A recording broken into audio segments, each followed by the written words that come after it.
Have you ever wondered what games you should keep or you should lose?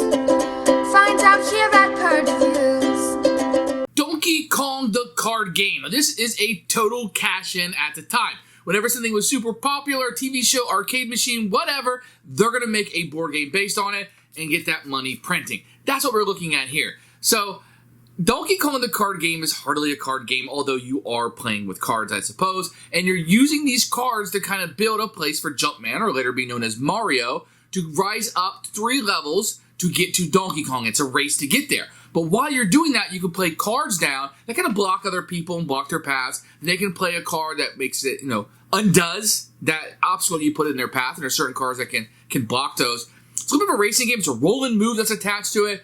You got these 3D pieces that look pretty cool for the time period. So if you're a fan of Donkey Kong, this is going to be attractive to you. It's actually not a bad little kid's game either. I mean, it's got a little bit different mechanism. Yes, it used roll and move, but that's not a complete negative to me. It's going to utilize that mechanism inside a different construct of building the girders and the ladders that you're going to have in the game.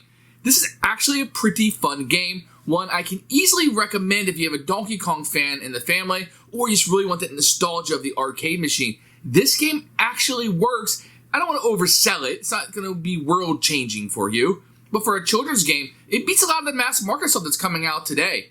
Keeper for me.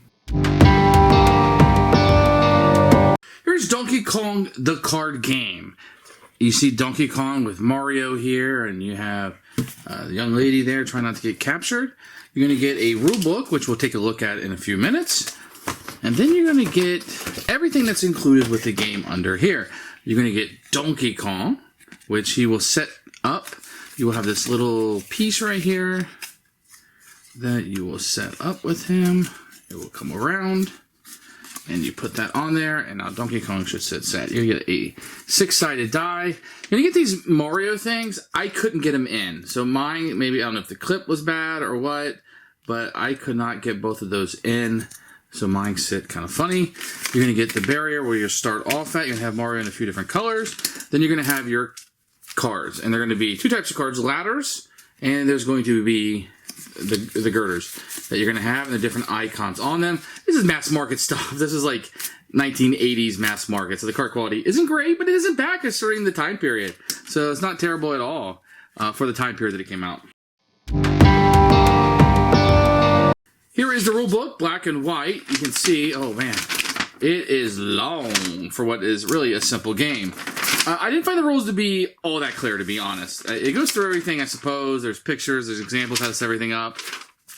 But I didn't find it all that simple to play. I think I managed to scrape the rules out of this, but it is what it is. Donkey Kong the card game. Each player will start off the girder when the game starts, and Donkey Kong will just be up there kind of floating around. On your turn, you can play a card from your hand. Ladders will go up, and girders will go horizontal. Then you roll the dice on your turn. It says 1, so you start on one of the white dots, not the black ones, and you can move up. So now he's on a ladder. Then you would draw a card from the draw pile, and your turn is over. Then the next person will go. They come up on a girder, and they can also play a card. Let's say they have a ladder card to play. They will play it right there, and they will roll the dice. They can't go up 1, 2, 3, because if you roll and you can't go in that direction anymore, you have to come back to the beginning. Maybe they move 1, 2, 3, 4, 5, 6 over here for whatever reason. Then it'll be the yellow player's turn. Let's say he wants to play a ladder on top of another ladder, but he's going to put a fireball in their way. So that's pretty nasty to do.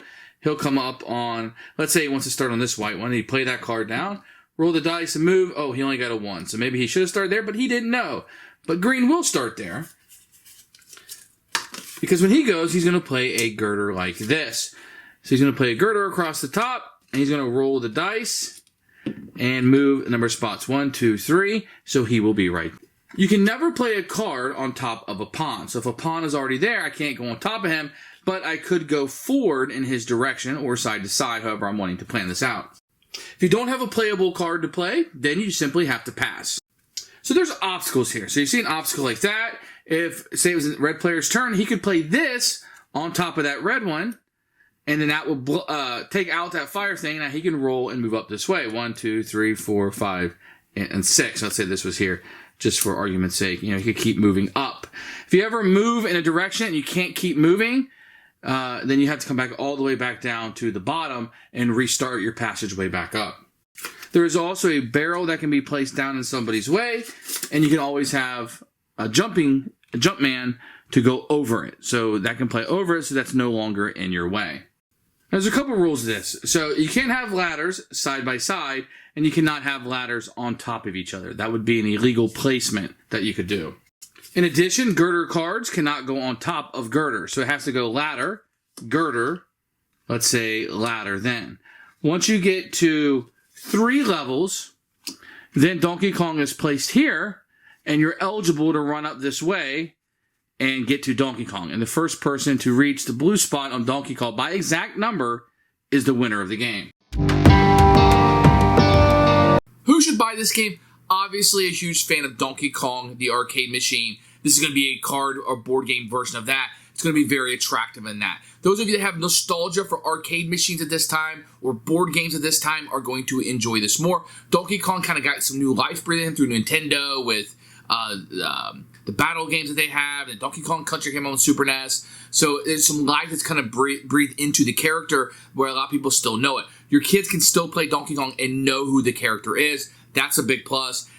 Probably more of a kids game or a filler game maybe for adults if they have that nostalgia feel for this. That's who this market is going to be for. Donkey Kong, the card game, is actually a keeper for me, believe it or not.